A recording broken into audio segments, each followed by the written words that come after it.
उत्तर प्रदेश के आगरा में पुलिस और बावरिया गैंग के बदमाशों के बीच हुई मुठभेड़ तो 15,000 के इनामी बदमाश जितेंद्र उर्फ धीरू को गोली लगने से घायल हुआ है। उत्तराखंड के रुड़की में गौ तस्करों के साथ पुलिस की मुठभेड़, गंगानगर इलाके में हुई मुठभेड़। उधर बिहार के मुजफ्फरपुर में पुलिस के नाम पर साइबर ठगी करने वाले गिरोह का पर्दाफाश, तो 6 साइबर अपराधियों को पुलिस ने किया गिरफ्तार। 4 laptop, 19 bank passbook, ATM card, pan card समेत बैंक के कई कागजात बरामद। लोकसभा चुनाव को लेकर एक्शन में दरभंगा पुलिस, तो वहीं चेकिंग के दौरान पुलिस ने एक कार से 5 लाख रुपए किए बरामद। कार में सवार 2 लोगों को हिरासत में लेकर पुलिस कर रही है पूछताछ। उत्तर प्रदेश के झांसी में सगाई कार्यक्रम में पहुंची प्रेमिका ने किया जमकर हंगामा। लड़के पक्ष ने प्रेमिका के साथ की मारपीट, तो वहीं सीसीटीवी मारपीट की घटना कैद। उत्तर प्रदेश की राजधानी लखनऊ में दर्दनाक हादसा, तेज रफ्तार कार ने 3 साल की मासूम बच्ची को कुचला, मौके पर ही मासूम की मौत। कार चालक हुआ फरार, पुलिस मामले की जांच में जुटी। दिल्ली के सीएम अरविंद केजरीवाल को दिल्ली जल बोर्ड घोटाला मामले में समन, आज ईडी ने केजरीवाल को पूछताछ के लिए बुलाया। शराब घोटाले में किस मार्च को करेगी सवाल जवाब। सीएम अरविंद केजरीवाल के खिलाफ हो रही ईडी की कार्रवाई पर आचार्य प्रमोद कृष्णम का बयान, कहा केजरीवाल के साथ भी न्याय होगा, वो भारत संविधान, भारत के कानून का सम्मान करने वाले। उधर डूंगरपुर केस को लेकर आज का दिन अहम, दोषी करार दिए गए सपा नेता आजम खान को सुनाई जाएगी आज सजा, तो सरकारी जमीन से जुड़ा है मामला। दिल्ली में आज यूपी बीजेपी कोर ग्रुप की बड़ी बैठक, यूपी की बची हुई लोकसभा सीटों को लेकर होगा मंथन, तो वहीं कोर ग्रुप की बैठक में सीएम योगी रहेंगे मौजूद। आज जारी हो सकती है बीजेपी उम्मीदवारों की तीसरी लिस्ट। कोर ग्रुप की बैठक के बाद बीजेपी केंद्रीय चुनाव समिति की होगी बैठक में पीएम मोदी उम्मीदवारों पर लगाएंगे मोहर, तो जेपी नड्डा, अमित शाह रहेंगे मौजूद। मिशन दक्षिण पर प्रधानमंत्री मोदी आज तेलंगाना, कर्नाटक और तमिलनाडु में करेंगे ताबड़तोड़ रैली।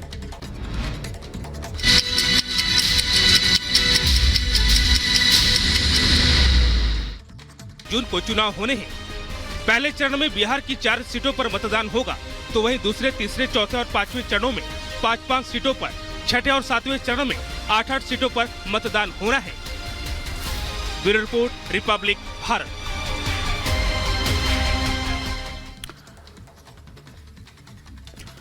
उधर कांग्रेस की भारत जोड़ो न्याय यात्रा का कल समापन हो गया। यात्रा का समापन महाराष्ट्र के मुंबई में हुआ, जहां पर इंडी अलायंस ने अपनी एकजुटता दिखाने के लिए एक मंच पर इकट्ठा हो अपनी शक्ति दिखाने की कोशिश की, लेकिन राग वही ईवीएम का लापा गया। लेकिन दिलचस्प यह रहा कि इस महारैली को जिस तरीके से करने की कोशिश की गई, उसमें ईवीएम राग को सुनने के लिए जनता बहुत ज्यादा उत्साहित नजर नहीं आई। किस तरीके से जो भीड़ नदारद रही इस रैली से, जरा रिपोर्ट के जरिए देखते हैं।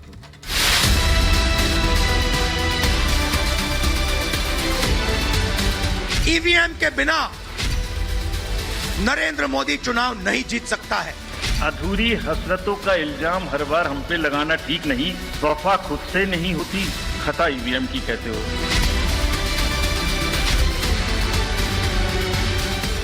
लोकसभा चुनाव के ऐलान के दूसरे दिन ही इंडी गठबंधन के नेताओं ने मुंबई में एकजुट होकर शक्ति प्रदर्शन किया। इंडी गठबंधन के नेताओं ने जहां बीजेपी पर तंज कसा, वहीं ईवीएम पर एक बार फिर सवाल खड़े किए। देश के धर्म, जाति और उत्तर दक्षिण में बांटने वाले विपक्ष में संविधान को बचाने की कसमें खाई। बंगाल और पंजाब जैसे राज्यों में सियासी समीकरण बिगड़ने के बावजूद इस रैली के जरिए विपक्षी एकता के झूठे कसीदे पढ़े गए। अगर इंडिया मजबूत रहा और हम लोग सिर्फ ये सोच के निकले कि हमने भारत को बचाना है, यहाँ के आईन को बचाना है, यहाँ के इंसान को बचाना है। मुंबई के शिवाजी पार्क में इंडी गठबंधन के नेता इकट्ठे हुए थे शक्ति प्रदर्शन के लिए, लेकिन इस शक्ति प्रदर्शन को देखने वाली भीड़ इकट्ठा नहीं हो सकी।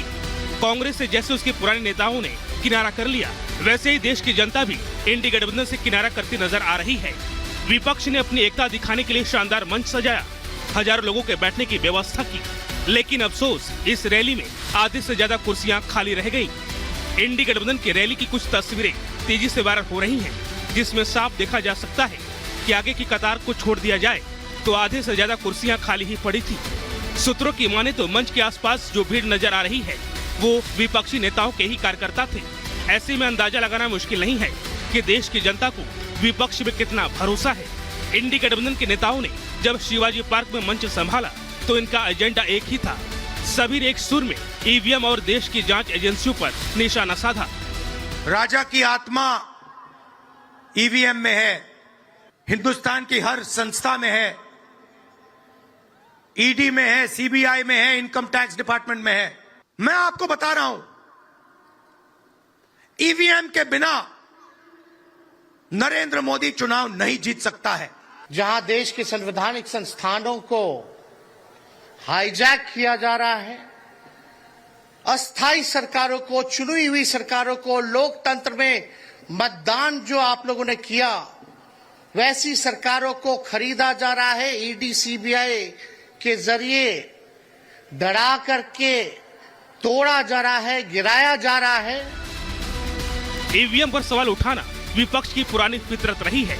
यही वजह थी कि 2 दिन पहले ही मुख्य चुनाव आयुक्त राजीव कुमार ने ईवीएम से जुड़े तमाम सवालों एवं दावों को खारिज करते हुए वोटिंग मशीनों को 100% सुरक्षित बताया था। इतना ही नहीं, उन्होंने ईवीएम पर सवाल खड़ा करने वालों को अनोखे अंदाज में जवाब भी दिया। अधूरी हसरतों का इल्जाम हर बार हम पे लगाना ठीक नहीं। वफा खुद से नहीं होती, खता ईवीएम की कहते हो। दुश्मनी जमकर करो, लेकिन ये गुंजाइश रहे। दुश्मनी जम के करो, लेकिन ये गुंजाइश रहे, जब कभी हम दोस्त हो जाएं तो शर्मिंदा ना हो। और वैसे भी आजकल जल्दी जल्दी दोस्त बनना और जल्दी जल्दी दुश्मन बनने की प्रक्रिया थोड़ी ज्यादा चल रही है। इंडी गठबंधन की नीति और नियत हमेशा से सनातन विरोधी रही है। कभी राम मंदिर से दूरी तो कभी सनातनियों का अपमान। आलम यह है कि इनके नेता चुनाव में उतरने को तैयार नहीं है। ऐसे में ईवीएम और जांच एजेंसियों पर सवाल खड़े करके ये जनता को बरगलाने की कोशिश कर रहे हैं, लेकिन जनता विपक्ष के मंसूबे को भांप गई है और इसकी गवाही ये खाली कुर्सियां दे रही हैं। Bureau report, Republic Bharat.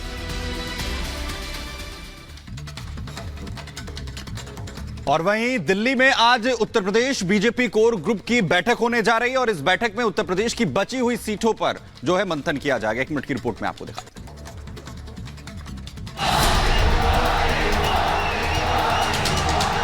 Lok Sabha चुनाव के लिए बीजेपी ने अपने उम्मीदवारों की 2 लिस्ट जारी कर दी है। पहली लिस्ट में 195 और दूसरी लिस्ट में 73 उम्मीदवारों के नामों की घोषणा की गई है। पीएम मोदी की अध्यक्षता में हुई पार्टी की मीटिंग में नाम तय किए गए थे। अब यूपी की बची हुई सीटों के लिए यूपी बीजेपी कोर ग्रुप की बैठक आज होने जा रही है। सीटों पर मंथन के लिए बीजेपी अध्यक्ष जेपी नड्डा और गृह मंत्री अमित शाह के साथ यूपी सीएम योगी आदित्यनाथ इस बैठक में शामिल होंगे। बैठक में डिप्टी सीएम केशव मौर्य और ब्रिजेश पाठक भी मौजूद रहेंगे। कोर ग्रुप की बैठक के बाद चुनाव समिति की बैठक होगी, जिसमें पीएम मोदी उम्मीदवारों के नाम पर मुहर लगाएंगे। बीजेपी की अब तक की जारी की गई लिस्ट में कई बड़े और दिग्गज नेताओं के नाम शामिल हैं। वाराणसी से पीएम मोदी, लखनऊ से रक्षा मंत्री राजनाथ सिंह समेत और भी कई बड़े नेताओं के नाम इसमें शामिल हैं। पार्टी की पहली सूची में 28 महिलाएं और 47 युवा शामिल थे। बीजेपी ने पहली लिस्ट में यूपी की 51 सीटों पर नाम घोषित किए थे। वहीं लोकसभा की तारीखों के ऐलान के साथ अगर राजधानी दिल्ली की बात करें तो 7 सीटों पर बीजेपी ने अपने उम्मीदवारों का ऐलान कर दिया है। इसमें नई दिल्ली लोकसभा सीट से बांसुरी स्वराज को मौका दिया है।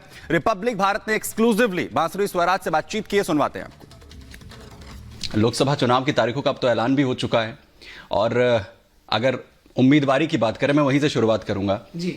यंग फेस हैं आप और बीजेपी को कहा जाता है कि नए चेहरों को बहुत ज्यादा जो है उम्मीद से मौके के तौर पर जो है उन्हें आगे किया जाता है। तो ये जो टिकट का ऐलान हुआ, ये जो मौका मिला, इसे आप कैसे देखती हैं? कितना बड़ा आपके कंधों पर जो है जिम्मेदारी बीजेपी की तरफ से दी गई है? पहले तो कृतज्ञता ज्ञापित करती हूँ शीर्ष नेतृत्व की कि उन्होंने इस योग्य समझा। लेकिन मैं आपको सच बताऊं, ये इत्तेफाक की बात है कि ये टिकट बांसुरी स्वराज को मिली है। ये टिकट मेरी नहीं है, ये प्रत्येक भारतीय जनता पार्टी के कार्यकर्ताओं की टिकट है। और मैं सच बता रही हूँ, मैं अकेली नहीं हूँ, मेरे पीछे पूरी संगठन की शक्ति है। पूरा मेरा भाजपा परिवार जो है वो मेरे साथ लगा है। रही बात कितनी बड़ी जिम्मेदारी है, तो देखिए चुनाव है, बिल्कुल भी लाइटली नहीं लूंगी, बहुत बड़ी जिम्मेदारी है, लेकिन इसको अकेले नहीं निभा रही। उम्मीदवार कमल का फूल है, हम सब कार्यकर्ता जुटे हुए हैं ग्राउंड पे काम करने में। अगर मैं इसको ये कह के पूछूं, क्योंकि बांसुरी स्वराज को एक कार्यकर्ता के तौर पर आपने कहा एक मौका मिला है, लेकिन आपके साथ एक बहुत बड़ी लेगेसी जुड़ी हुई है आपकी माता श्री की, स्वर्गीय सुषमा स्वराज जी की। और ये जो लेगेसी है, इसे लेकर दबाव महसूस होता है? लगता है कि इस जिम्मेदारी को आगे लेकर जाना और ज्यादा जो है वो कठिन होगा? आसान लगता है, मुश्किल लगता है इस लेगेसी को आगे लेकर जाना? मैं आपको सच बता रही हूँ, बिल्कुल भी नहीं। क्योंकि मैं लेगेसी का प्रेशर ले ही नहीं रही। मुझे लगता है ये बाकियों के दिमाग में, जहन में ज़्यादा हो सकता है। मुझे तो